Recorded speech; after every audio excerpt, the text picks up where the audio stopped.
రైతు సోదరులారా, మీ వరి ఆకులపై పసుపు లేదా తెల్లటి చారలు కనిపిస్తున్నాయా? ఆకులపై చిన్న చిన్న గోధుమ రంగు మచ్చలు ఏర్పడుతున్నాయా?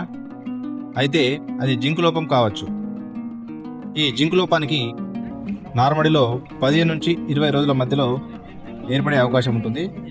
అదేవిధంగా నాటిన తర్వాత 2 నుంచి 4 వారాల్లో మనకు ఈ జింకు లోపం అనేది కనిపిస్తుంది.